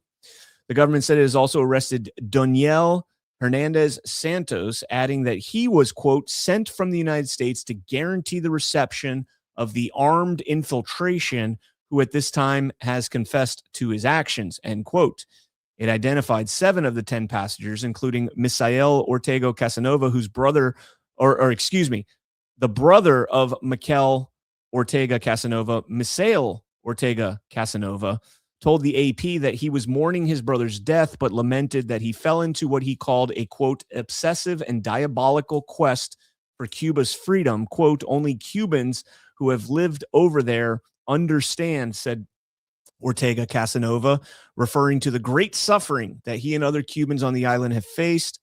And then lastly, down here, it says one of the men identified by the Cuban government, Conrado Galindo Sarriol, was interviewed in June of 2025 by Martí Noticias, a U.S.-based news site that has long called for a change of government in Cuba. And I thought that was interesting because I looked up that organization, and they are a federally appropriated news outlet from the USAGM, the U.S. Global, what is it? The entity that Carrie Lake's in charge of now. I can't think of the acronym off the top of my head. Oh, isn't that America's Voice? It's USAGM. It's the right. Global Okay. Media, United States Association of Global Media, or whatever. So I thought that was interesting. Were we trying to incite a color revolution in Cuba? I mean, It certainly does seem like that. And I mean, there's been a suggestion that we're at least going to get a story about the run up to war with Cuba. And you would think that if we were kind of going back through all of these historical events and being shown parallels to some of these historical events, we should use those parallels to understand the historical events. And so we're getting these various conflicts around the world. We're still kind of expecting something to go down with China and Taiwan so that can be resolved. There's going to be a resolution with the Cuba thing. And what else do we have? I was trying to make a list of these yesterday. The storylines that would still have to be wound down, things that have been put out there over the last few years that we haven't seen resolution to. So this seems like something here is going to happen. The story is going to evolve. We can simply duck out of it, knowing that it is a scheduled narrative that's going to be disseminated through coordinated messaging ops in a controlled opposition dynamic. We'll all be inclined to agree with the one side of it. Both sides will be wrong. And, we know how these things go. Does the Cuba thing resonate throughout the rest of the country as much as it does down here in South Florida? Like, I always wonder that. No, I mean, no other place in the country that I've lived in 1, 2, 3, 4, 5, I think 5 different states. Everything from small towns to medium-sized towns to sprawling metroplexes. And I've never heard anyone ever care about Cuba. I guess that's only down here. I mean, South Florida, obviously, we like to joke that Miami is North Cuba. Yeah. Because it's predominantly Cuban population down there, and some pretty badass people, by the way. They came through big time in the past couple elections, fake elections, but still very conservative people. The best food in the world by far. Like nobody's even close to Cuban food, and I'm an Italian, so that's saying a lot. Wow. Cuban food is fantastic. I mean, I agree that Cuban food is very good, but putting it over Italian. All right. The line must be drawn. That's true. I to be fair, I have not been to Italy, and I have not been to, maybe some of the more like Italy centric places in this country, right? My Italian food is based on my grandpa. Granted, I take his food over anybody's food, rest his soul, but Cuban food is still fantastic, man. I fucking love it so much. Man, you all have a Carbone in Miami, if I'm not mistaken, in Miami Beach. I went there a few years ago, and that's some damn good Italian food. We have Lou Vossi's down in Las Olas is pretty good. Yeah, I'm trying to think, man. Like, I don't know. I'll have to go down there and check it out. Carbones, you said? I think that's what it's called. Yeah. Let me just. All right. Carbone? Yeah, Carbone, Miami. Yeah. I might have to go check that out then. I mean, it's pretty close. Like if I'm going out just for, and here's the thing though, is like you go to an Italian restaurant and it's like fancy and like, all that stuff. You go to a Cuban restaurant and you go in like shorts and a t-shirt and like, it's a small little hole in the wall. They bring you out the pressed bread, like with the garlic butter. Oh my God. Yeah, it's great. I'm with you that it's great. All right, let's go ahead and open up the phone lines, 561-877-1367. If you guys get through, please have your volume down in the background and try and keep it, relatively short, like less than 2 minutes. And I will go ahead and open this up, turn that on there. 561-877-1367. Be sure to give us your handle when you get through. And while we're waiting for the call to come through, let's go ahead briefly and just mention we've got GART. Oh, no, that's not it. We've got GART 11 coming up in Nashville on April 9th through the 12th. And right now you can get your virtual tickets at a special early bird price through March 15th.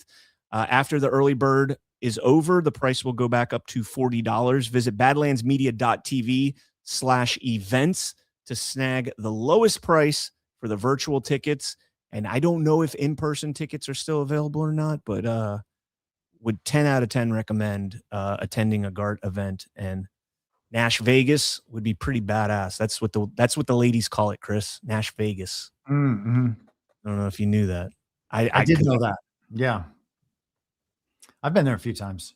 I've been to Nashville twice. Once was for work and once was for also work, but I had a little bit more fun on one of those work trips. And a buddy of mine went to Vanderbilt, which was right there. And so he took me to all the cool places, and it was fun, man. Nashville is a pretty awesome place. So, all right, there we go. GART 11. All right, if you guys don't want to call in, then that's cool. That's cool. We can get to rants and end this a little bit earlier. Early Friday, yeah. Yeah, there we go. I do want to show you guys real quick. We do have monetized now on YouTube, so we can get Rumble rants over there. Suitcase to you said, is Israel going to strike Iran evacuation order? Nah. Well, we're certainly going to be told that story. I mean, I think Israel might actually strike them. I don't know if it's going to be true or not. If it does happen, it's one of those things, man. Thank you for the rant, though. Appreciate it. Call from Naturally Nikki. Yeah, there we go. In order. Naturally Nikki, volume down. Come on. There we go. How you doing? I'm doing all right. How are you? Living my best life. It's a Friday. Hey, I love Fridays. That means tomorrow I might actually get to sleep in because my husband will be off. I don't get to sleep in. I got a morning show at 11 a.m. that I got to start prepping for. Yeah, no, I wake up at about 9:30 so I can catch you at 10 my time. There you go. But I just want to start the conversation now, get everybody ahead. When are we going to start talking about getting rid of the secret ballot? It's a good idea. It's a great idea. Me and Chris have talked about this before. Yeah, and Jonathan Drake talks about it on his show a bunch. I think that Lysander Spooner has made like the definitive argument on the secret ballot. So if you haven't checked that out before, by all means, absolutely do it. I have checked this show out. It's hard to keep up with how many shows you guys got going. But Yeah. my whole ship is, how can you tell me that my vote has counted if you can't tell me which of those ballots is mine? That's right. Yeah. And if I'm over here people like, aren't, this pile of ballots, which one of those is mine? How do I know you counted mine and didn't just slip something else in? And also, if you live in a country where you are afraid to speak out on who you voted for, you're not free. yeah. Yeah. And how can anybody recommend that others be ruled and not have the personal fortitude to stand up and declare how you believe others should be ruled? Exactly. Stand and be counted. Yeah. All right. Naturally, Nikki, thank you so much for the call. That's a great point. Thank you so much. Have a great weekend. You're welcome. You too. Bye. You know, Chris, you know what I thought was crazy? So this morning I told you guys about the article Patty McMurray put out on Gateway Pundit. And when you look through the ballot envelopes and you look at the paperwork that they've received, the ballots are numbered. And the envelope from the voter has that ballot number on it. So it's not a secret ballot. Right. And this was, kind of the discrepancy that Halderman and, had brought up during, when he was talking about everything in Curling v. Raffensperger, was that we can't give out the cast vote records because if you have the cast vote records and you have the closed circuit television TV, you can take the cast vote record and the TV sync up the times and know who's voting.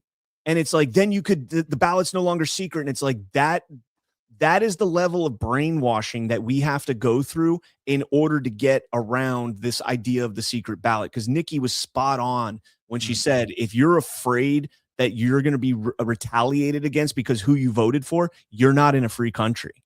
It's a great point. That was an excellent call and, an excellent point right there. And yeah, that's something we'll have to talk about. Maybe we should set up a why we vote on that and we can talk about it. Have Jonathan Drake on. Yeah. We'll get you and him on if you're down and that'd be absolutely fantastic. So, all right. Again, thank you, Nikki. That was a great call. Concise, to the point. Awesome. 561. Well, there we go. Never mind. Call from Tony Boy. Tony Boy. To accept, press 1. To send a voicemail. Tony Boy. Did I get that right? Yeah. Hey, how are you? Good. How are you? I'm so great. Glad to call in. Long time watcher, first time caller. I want to know what you guys think about, when do you think the concept of usury is going to become mainstream? Like, I know a lot of us know it, but when it comes to like realizing how harmful that is, what do you guys think? I love the subject. Trump actually brought that. He brought that up in a rally speech during the campaign of 2024. He talked about capping credit card interest rates at 10%. And I think that that's kind of, an entry point into that discussion. But I am 100% with you on usury. But the flip side of that is that, again, at some point we have to take responsibility for our own decisions. It is ridiculous that credit cards can charge 30%. They are allowed to do that and override states' own usury laws based on nothing more than court precedent in favor of a federalized banking system. All of that should be unwound. If we are operating under the Constitution, all of that is already unconstitutional. And so it would be great to get back there. I hope that Trump is speeding in that direction. He's brought up the credit card thing again recently. But I'm 100% with you about usury. It is unconstitutional to override states if they want to put usury laws in place.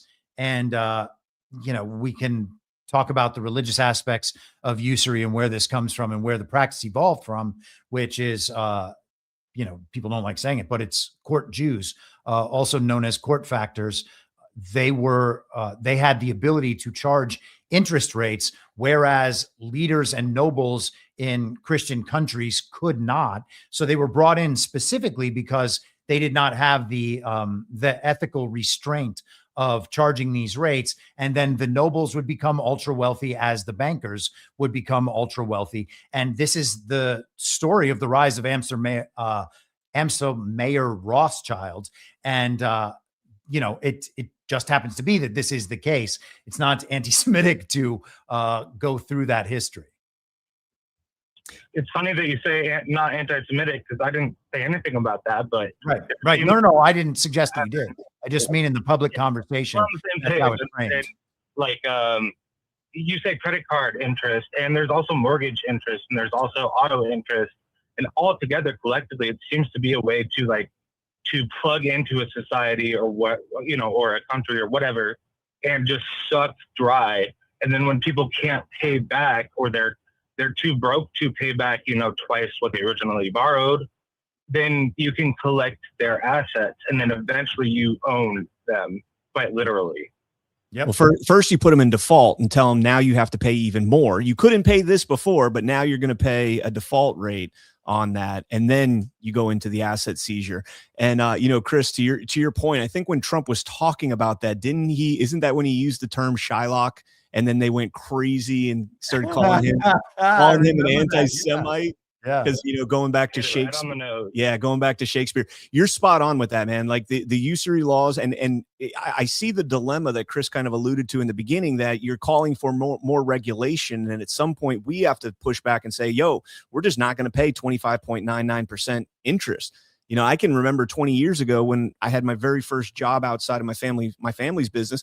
I was taking calls at a call center for American Express, and the prime rate was 6%. 6%. And people were like, oh, that's pretty high. And it's like, now we're at 25, 26. Right. Yeah, it's 6%. What the fuck did we do that now we're in this predicament where we're looking at, you can't get out of that kind of debt, man. That's a great point. It's indentured slavery. And I mean, last point here is just that you said that it's more regulation, or whatever, that was what you're communicating. I don't want it more regulated. I want it abolished. Like the whole concept of it now becomes like there's a term called Jubilee. I haven't really looked into it, like Jubilee, but maybe just absolve all interest, even though other people have paid off their student loan debts, and it's not fair to them. But collectively as a society, if we just said poof and that was gone, then I think that might start to solve some problems. Anyway, I just wanted to chime in, especially with you, Chris. I love how you think about things. So I guess I'll leave it at that. All right. Appreciate the phone call. Thank you so much. Have a great weekend, brother. Absolutely. Thanks for having me. Great call. That was a very good call and very good topic there. And, credit card companies as a whole are the biggest fucking scam you can ever imagine. They charge you all this money as if they have the money. It's not like you're paying with your credit card and the credit card company is writing a check and sending it to the business and giving them the cold hard. It's all fiat. It's all bullshit. It's not real money. It's just numbers on a computer screen that goes to another company, and that they look at their computer screen, and their computer screen says, we now have this much money. And as long as you continue to pay into the system with that inflated rate, which, by the way, the inflation, the interest rate inflation is to cover the people that don't pay, right? It's to cover the losses that they have. Credit cards are one of the biggest fucking scams out there, man. It pisses me off to no end, but indeed. Yeah. Let's go ahead and take one more call here, and then we'll get into some rants. So that was a good, two good calls, man. The secret ballot and usury today. That's what's up. I also looked up the episode. It's 9 from September 26, 2024. It's called The War on Fiat. You can find it at imyourmoderator.substack.com. But that was in the wake of Trump's comments about usury on the quote unquote campaign trail. Excellent. Good stuff. Call from, it's Unati. I didn't catch the name, but welcome to the show. It's Unati. How are you? I'm excellent. How are you? Very good. Very good. What can we help you with? Awesome. I have no bones to pick with you today, Brian. Everything's cool. I love both of you. That's all. I just wanted to wish everyone a wonderful weekend. And All have a right. great rest of the day. All right. Thank you so God bless much. you. God bless. Take care. Bye. I'll So take nice. it. Yeah, I'll take yeah. it. No bones to pick with me, man. Can my wife adopt that mentality? Right. Oh, I'm just kidding. She doesn't have any bones to pick with me. All right, let's go ahead and jump into some Rumble rants here. Let me get that down. And guys, we do the call-ins. We're doing them on Fridays now. Do about 10-15 minutes, and so it's good times. Let's go ahead and get these rants pulled up here. I like the last call too, man. That's 3 good calls. We got 2 good thought-provoking topics, and then just neutral. We're good, man. Nothing to complain about. I love it. EC was here. Any government that doesn't put its own citizens' interest first is tyrannical. Amen. Trump put that right front and center in front of all those sons of bitches on Tuesday. It was epic. Leslie 0269, Trump should have just plagiarized Clinton's speech. I mean, he kind of did. I mean, at least that segment, he kind of just took Clinton's speech and made it like his whole immigration policy, to be honest. Wilson Chick, Brian sent Bad Marylanders meetup info to your CannCon.net email. If you don't mind sharing, thank God it's Friday. Yes, I will check that out. And I will share it up on X. It's a little on the fly for me to do it here. Jana LN, the Uniparty is a circle jerk with blinders on. It's not too far off base. Thank you so much. Appreciate that. May 60, paying half my cable bill for 5 years viewing just to have to do less of 1 toke over the line this month. See, there you go. I say this often. We've got a little over 3,500. I can't see right now, but a little over 3,500 people watching. If like 10%, did like $1 rant, we could crush the mainstream news with with the production value that we'd have. What people don't realize is it's us putting these shows together. This is all me. And Chris puts his shows together, and this is all us doing all the work. We don't have a crew of 20 people scouring the internet and saying like, hey, this is what you need to say, and this is how you're going to spin it, and you can compare it with this. Everything you're seeing is natural, organic from us. So thank you so much for that, Smay. Emerald Dragon 1333. I really wanted to say this to you, Brian, but I can't get through. Florida has the worst Italian food I've ever had. Come back to New England and we will have a tour de fat food. Here's the problem with that. You all still call sauce gravy. And all my Sicilian family that lives in Somerville and in Mass call it gravy. And I will not forgive that ever. Yeah, I'm with you on that. You can't get down with that. You cannot call it gravy unless it has meat in it. And even then, it's still sauce. All right. So Tina, I see the meetup here, and let me open the image up real quick. And for anybody that's in the Maryland area, where's the thing? There it is. Bad Maryland meetup, March 14th, 2026. I will share that again. I didn't realize it was so close, but I will share that again as it gets a little bit closer as well. Thank you for the rant. And back to the rants we go. And I probably just pissed off a bunch of my masshole friends that think their Italian food is the best. Again, my grandpa is like off the boat Sicilian, and his food was fantastic. Like fantastic. Denise Ann, great point about the secret ballot, and I agree completely. However, I also think that the Senate should never be able to make closed door votes either. All of their votes need to be transparent. Yeah. Agreed. The government should be fully transparent all the time. It is crazy that we ascribe legitimacy to an entity that will not tell us what it's doing. Yeah. And by the way, I wasn't the Sicilian thing there. I know. Well, we'll just leave it at Sicilian if you want to elaborate on that. Where are we at? Emerald Dragon, if you want to understand usury and the like, you need to understand negotiable instruments. The best place to learn about it is through Brandon Joe Williams. I urge everyone to look into his info. I'm not familiar with him. Are you familiar with him, Chris? I'm not, but I always like a good recommendation. Absolutely. Brandon Joe Williams. Emerald, put in the chat if you can. Is that like on X or on YouTube or what? Alyn 1106. Hello, friends. I posed this question to both John and Alpha with no response. Hypothetically, could Bongino have recused himself from office for his time in SS and Secret Service? Could he have recused himself from office? I'm not sure what that means. He wasn't in office. Well, he ran for office. Mm-hmm.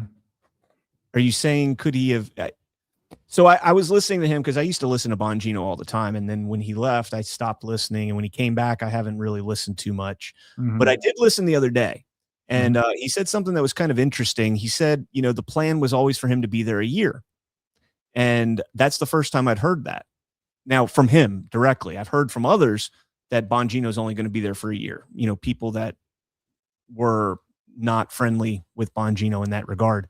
And so, yeah, I kind of wonder about that move away from there, going in, doing his thing and then leaving, if that was deliberate. Yeah. I also think that there's a possibility that, the voice he has now is more influential than what he would have had as the deputy director. And there's a reason that he's doing what he's doing now. So we'll see. Ran 132 for all your efforts, and it's sauce. Yes, it is sauce. It is sauce. Emerald Dragon, I don't. Gravy is brown or white. Family hates me. My man. Oh, I literally get the only thing that we fight over more is like my New York family, which was my grandpa's family. They do they don't pronounce the vowels at the end of the words, and that pisses me off. Like if you say like ricotta cheese, they say rigot and like that, and mozzarella. And I'm like, shut the fuck up. There's an A at the end. And I always reference back to The Sopranos when Tony Soprano. What's that? Nothing. Go ahead. Yeah. No, I said gabagool. Oh. Well, in Sopranos, they do that. They stop and they're like, don't start chopping your eyes like those New Jersey eye tie motherfuckers or something like that. So, anyways, Zigzag, here's $2. Eat shrooms and have a dope Friday. Going to see Funky Mojo Daddy Band tonight. Wow. I'll be on Why We Vote. We're supposed to have Harry McDougal on tonight, so that will be pretty awesome. Don't want to eat shrooms before I go on a show with him, because that would be my first time eating shrooms, and probably wouldn't be a good idea to do that live on air. Denise saying, as someone who's raised by a full-blooded Sicilian American, I concur off the is sauce. My nonna was first gen, and my nonu was born in Sicily. I was raised on great food. Mm-hmm. It is a good point. Sicilian food is pretty fucking awesome, man. Mm-hmm. I don't know about all Italian food, but Sicilian food definitely raises the bar. All right, Chris, what do you got coming up, brother? Just I'll be on with John tomorrow night. That's about it. Awesome.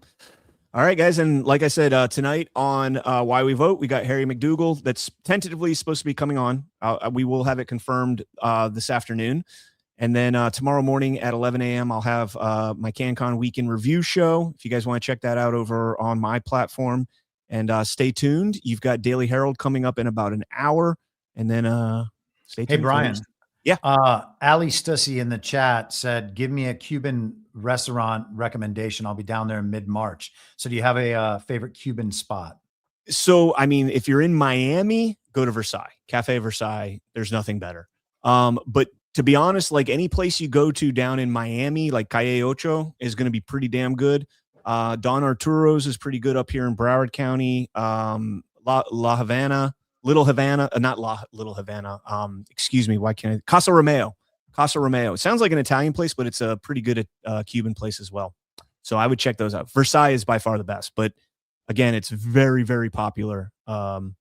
When Trump was indicted in Miami, or when they had that indictment down there, that's where he went after for his birthday. He went to Cafe Versailles. So good place. Victor's is also good. I see EC was here, says Victor's. Victor's is also pretty good. All right, guys. You got two more rants. Emerald Dragon, $2. He has several websites and is on X and Facebook. This is the Brandon Joe Williams, Williams and WilliamsLawFirm.com, or the Nation of the Amnesty Coalition, or I guess onestupidfuck.com. Okay. And then Denise Ann said, correction, it's called sauce. Hate talk to text.